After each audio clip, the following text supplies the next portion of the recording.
Mauro Zylstra girang bukan main. PSSI umumkan gelombang naturalisasi baru untuk Timnas Indonesia. Timnas Indonesia jadi kekuatan baru Asia, ancam tahta Thailand di ASEAN. Ogah dipermalukan Malaysia, Gerald Van Denboek bikin line up Timnas U23 mengerikan. Yuk simak selengkapnya sebagai berikut.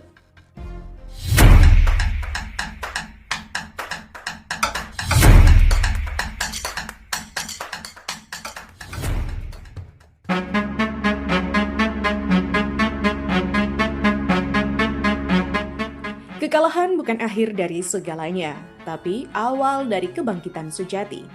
Garuda Pertiwi harus terbang lebih tinggi, bukan hanya dengan semangat, tapi dengan sistem yang adil, pembinaan yang nyata, dan dukungan yang tulus dari seluruh bangsa. Komposisi pemain Indonesia sebenarnya cukup menjanjikan dengan kehadiran pemain-pemain muda seperti Claudia Solneman, Zahra Musdalifah, dan Iris Dero.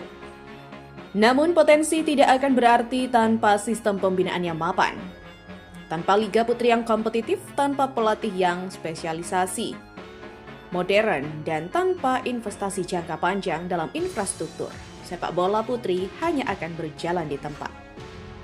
Kekalahan ini bukanlah akhir segalanya, namun jika tidak dijadikan pelajaran besar, maka ia bisa menjadi awal dari stagnasi panjang. Sepak bola wanita di Indonesia butuh roadmap jangka panjang, bukan sekedar pembentukan tim menjelang turnamen besar. Langkah konkret yang perlu dilakukan adalah revitalisasi Liga 1 Putri, yang saat ini belum konsisten berjalan tiap musim.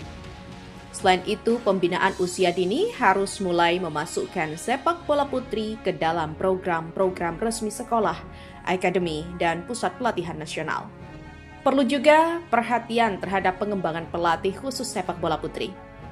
Aspek ini sering diabaikan, padahal gaya bermain, karakteristik fisiologis, serta pendekatan pelatihan pemain putri berbeda dari laki-laki. Pelatih yang memahami dimensi ini akan mampu menciptakan tim yang lebih adaptif dan tangguh. Ketua Umum PSSI Erick Thohir secara belak-belakan menyebut jika pihaknya akan kembali menaturalisasi 4 pemain baru, termasuk Mauro Zylstra.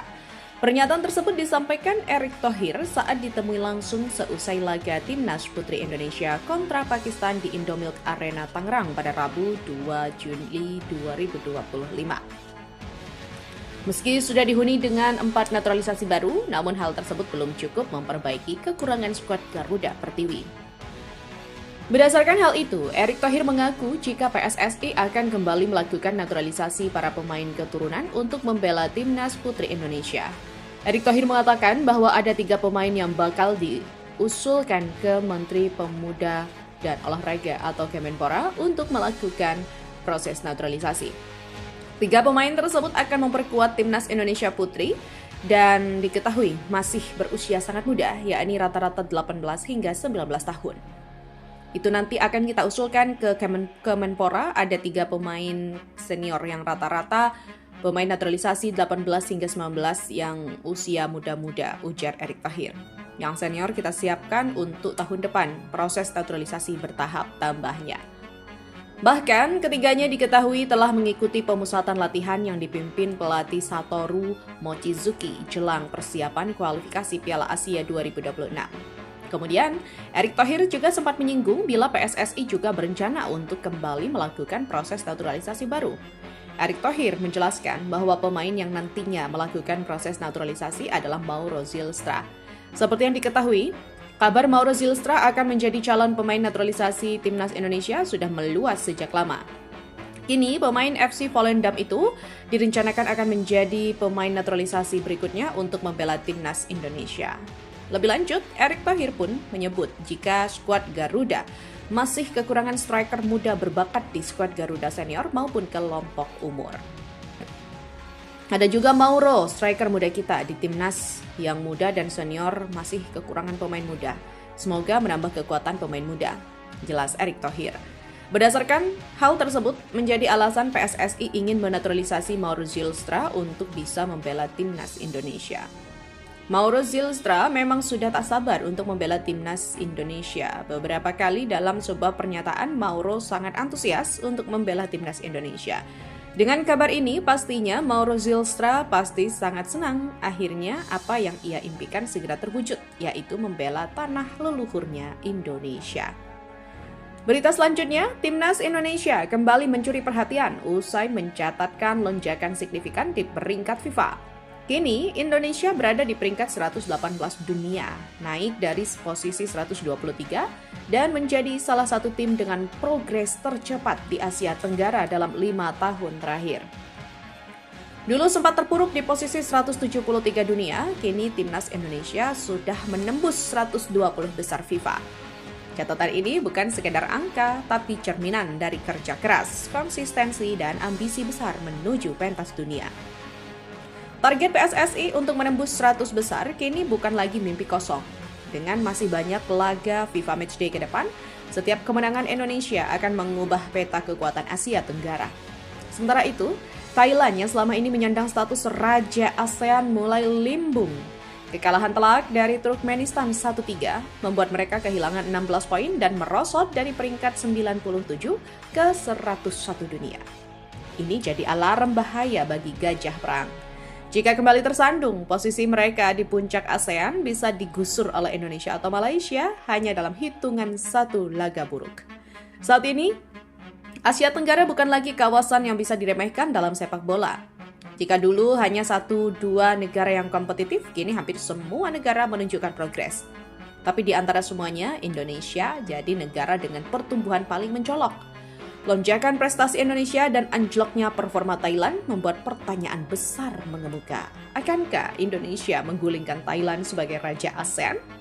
Dengan momentum yang terus membara, Garuda tak lagi jadi tim kuda hitam. Mereka kini kandidat kuat pemimpin baru Asia Tenggara. Dan jika tren ini berlanjut, bukan tak mungkin Indonesia juga jadi kekuatan besar baru di Asia. Beralih pada berita selanjutnya, Tim nasional atau Timnas Indonesia U23 akan mengarungi Piala AFF U23 2025 yang dilangsungkan di Jakarta pada 15 hingga 29 Juli 2025. Lantas, formasi apa yang akan diturunkan pelatih Timnas Indonesia U23 Gral van den Boeck saat mengarungi ajang 2 tahunan tersebut? Biasanya, formasi tim junior dibuat sama dengan strategi yang digunakan tim senior. Hal ini dimaksudkan agar pemain kelompok umur tidak butuh banyak adaptasi ketika dipromosikan ke skuad senior. Kamus Bola memprediksi Gral van den Boeck akan mengandalkan formasi 3-4-3. Dalam pola ini, posisi penjaga gawang dipercayakan kepada Cahya Supriyadi. Kiper klub Liga 2 Bekasi City FC ini memiliki pengalaman paling mentereng ketimbang 3 penjaga gawang lain yang menjalani seleksi, yakni Erlangga Setio, Dava Fasya, dan Muhammad Ardiansyah. Lanjut ke posisi 3, bek sejajar ada Kakang Rudianto, Muhammad Ferrari, dan juga Kade Arel.